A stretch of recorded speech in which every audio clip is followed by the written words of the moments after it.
Bienvenue à cette vidéo dédiée à la gestion des ressources sur Primavera.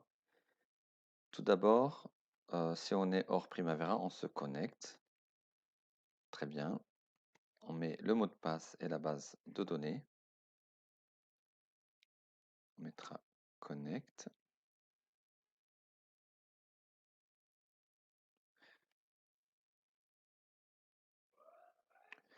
Très bien. Donc là, on va entrer. Aucun projet en cours. Donc là, je rappelle qu'on était sur un projet 20NC. On mettra offrir ici. Le projet sera ouvert. Voilà, le projet sera ouvert. Parmi les astuces qu'on met pour situer le projet, eh bien, on double-clique ici, juste des fois pour bien situer le projet là où il est dans le temps. Je vais aller vers les activités, la même chose. Ici, je suis par exemple sur 2011. Si je double-clique là, ça permet de me repositionner le planning dans son endroit. Là, je veux aller affecter les ressources. Donc, il y a deux étapes. La première étape, il faut déjà créer les ressources. Et la deuxième, les affecter. Voilà. L'endroit où on ajoute, modifie, on supprime les ressources, c'est ici, via ressources. Donc je clique ici sur ressources. Voilà. Pour l'instant, je vois qu'il n'y a aucune ressource, mais il faut faire juste attention à chaque fois que vous avez cette liste qui est vide. On lit ici ressources des projets en cours. Ça veut dire que c'est juste les projets qui sont ouverts. Donc là, on va faire fichier, fichier affichage, filtrer par et montrer toutes les ressources. Voilà. Ce que je vais faire, bien sûr, c'est que je vais aller ajouter une ressource. Donc, il y a plusieurs méthodes, plusieurs endroits où je peux, bien sûr, je vais supprimer cette ressource de test. Voilà. Il y a plusieurs ressources. Donc là, voilà, c'est toute une base de données. Ce que je vais faire, c'est que je vais appuyer sur le bouton plus ici. Afin d'ajouter une ressource, le filtre sera modifié. Pourquoi le filtre sera modifié? C'est afin de montrer toutes les ressources. S'il y a une ressource qui est déjà dans la base de données, on ne l'a pas vue, comme ça le Primavera peut nous le montrer. OK, donc cette ressource, comment on va l'appeler? Cette ressource, on va l'appeler 00, allez, 007, comme pour les films de James Bond. Là, on l'appellera par exemple ressource test avec un nom ou un prénom. Donc vous pouvez mettre le nom et le prénom de la ressource. Par exemple, ici, je peux mettre Karim Mohamed comme exemple. Suivant, la question qui se pose, est-ce que c'est de la main-d'œuvre? Est-ce que c'est une ressource en main-d'œuvre en matière, approvisionnement? Je m'explique. Les main-d'œuvre sont les personnes. Les ressources hors main-d'œuvre sont les machines et les équipements. Le point commun entre ces deux-là, c'est qu'ils sont quantifiés en durée. On les consomme en heures, en jours, en semaines, en mois. Les deux-là. Et cette ressource matière, c'est une ressource d'approvisionnement. Il faudra bien sûr lui affecter une unité de mesure. Les unités de mesure sont le mètre cube, mètre carré, mètre linéaire, gramme, kilogramme, je sais pas, carton. Ça dépendra de votre unité de mesure. Et pour information, si je clique ici, on a une liste d'unités de mesure. Et si l'unité ne figure pas dans cette liste, eh bien après, il faudra aller vers le menu Admin. On trouvera la possibilité d'ajouter, de modifier des unités. Bref, si Karim, c'est de la main-d'œuvre. Voilà. Suivant. Ici, je spécifiais les unités par période. Donc là, je dis combien il coûte par heure. Là, par exemple, en dollars, je dirais qu'il coûte, juste à titre d'exemple, je dirais qu'il coûtera 50 $ à l'heure. Voilà. Les unités peuvent travailler combien d'heures par défaut? Bon, on va mettre allez, 8 heures par jour. Et le maximum, on mettra 12 heures. Voilà. Pourquoi il n'affiche pas 8/D? Ça, il faut un paramétrage. Et là, on peut modifier tout ça après au niveau des menus pour personnaliser le D, le J, etc. Suivant. Téléphone et adresse email facultatif. Les rôles, c'est facultatif. Et à titre d'explication, Une ressource peut avoir plusieurs rôles. Il peut être expert dans un rôle et juste voilà, novice sur un autre. Donc là, c'est pour spécifier pour chaque individu qui est la ressource, quels sont les différents rôles qu'il peut jouer dans une organisation. C'est pas obligatoire, je passe. Calendrier, donc là, soit que je crée un calendrier, soit je sélectionne un existant. Donc je prends un qui est déjà existant, peut-être celui-là.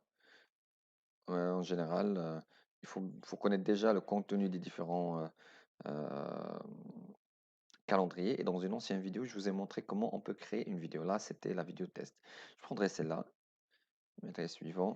Calculer automatiquement les valeurs réelles pour la ressource. À chaque fois, Primavera va vous donner le texte ici, d'explication, et puis là, les options. On garde calculer automatiquement les valeurs réelles par la ressource. Donc, on garde la même chose, suivant. Et là, félicitations. Comme vous avez remarqué, là, la ressource 007, Karim Mohamed, c'est comme une sous-ressource de matériel. Non, ça n'existe pas. Donc là, je vais juste appuyer sur ce bouton-là, déplacer, pour dire que cette ressource n'appartient pas à ça. C'est quoi l'intérêt de ces boutons-là qui permettent de structurer à gauche et à droite, en bas? Ça permet de créer des équipes, ça permet de créer des sous-équipes avec des personnes, du matériel et d'équipements spécifiques. Donc là, je mettrai comme ça et voilà. Avec le bouton ajouter ici, d'accord, ajouter une ressource, il y a le menu. Et des fois, on veut juste rajouter une ressource rapidement sans rentrer trop dans le détail. Donc, ce qu'on peut faire, c'est qu'on peut sélectionner, par exemple ici, appuyer sur le bouton, sur le clavier, le bouton insérer. Chaque ordinateur est différent, chaque clavier est différent. Donc, il faut juste chercher le bouton insert ou insert ou insérer. Quand je fais comme ça, eh bien, écoutez, ça crée directement la ressource. Cette ressource sera 008. Je l'appellerai peut-être juste Tarek, et c'est tout. Donc je peux faire ça rapidement. Je peux très rapidement créer une ressource. Voilà, parce que le plus important, c'est son ID et son nom.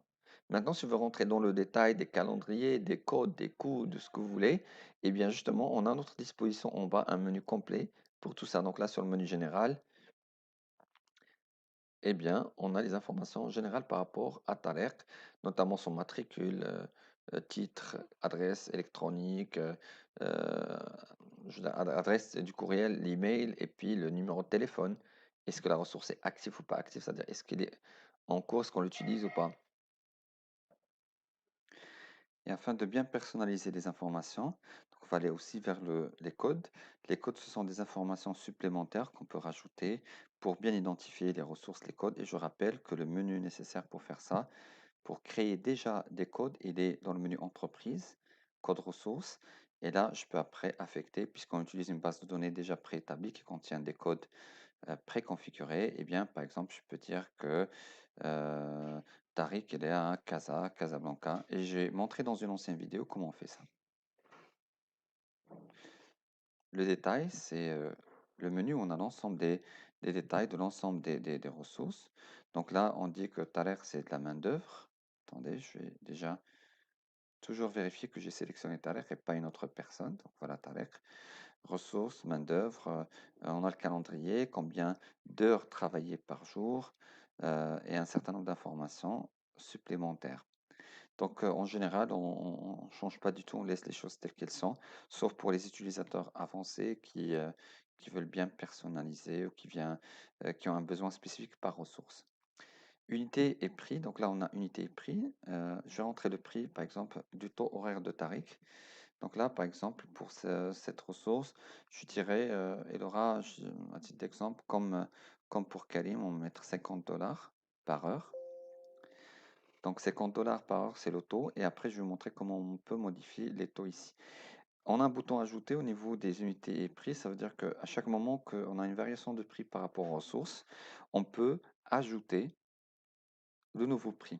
Par exemple, à partir de quelle date? Allez, je vais dire par exemple à partir du 4 octobre, eh bien, on va passer de 50 dollars à 100 dollars au niveau de cette ressource. Ça veut dire techniquement que avant cette date-là, avant le 4 octobre, donc toutes les tâches sur lesquelles on avait cette personne affectée, eh bien, elles étaient quantifiées ils étaient payés à hauteur de 50 $ par heure, mais maintenant, à partir de ce moment, ça va changer. Ça aidera beaucoup aussi pour les révisions de prix, pour les changements de coûts. Les rôles, comme j'avais expliqué, c'est donner une personne plusieurs rôles. Donc là, c'est facultatif. Note, si je veux ajouter une note explicative par rapport aux sources. Et champ défini par l'utilisateur pour une utilisation avancée si on veut rajouter des champs qui sont définis par l'utilisateur. Après avoir créé les ressources, bien sûr, on va aller vers l'affectation. Et pour affecter les ressources, bien sûr, eh bien, je vais venir ici vers les activités. Je prends la tâche A. Et là, comme toujours, plusieurs manières pour affecter. Donc là, bien sûr, on a un menu avec plusieurs possibilités, d'accord? Mais on ne va pas ici trouver affectation de ressources. Donc pour faire cela, on va utiliser en bas, donc ressources, et c'est là où je vais ajouter des ressources. Et à titre de rappel, même si ici je n'ai que 5 onglets, donc si je fais clic droit, personnaliser les onglets, là je peux ajouter toutes les onglets afin d'avoir toutes les informations. Donc j'ai l'ensemble des informations. Pardon, ici au niveau de l'affectation, en fait, on peut affecter l'ensemble des éléments ici. Tout à l'heure, pardon, j'avais pas vu le menu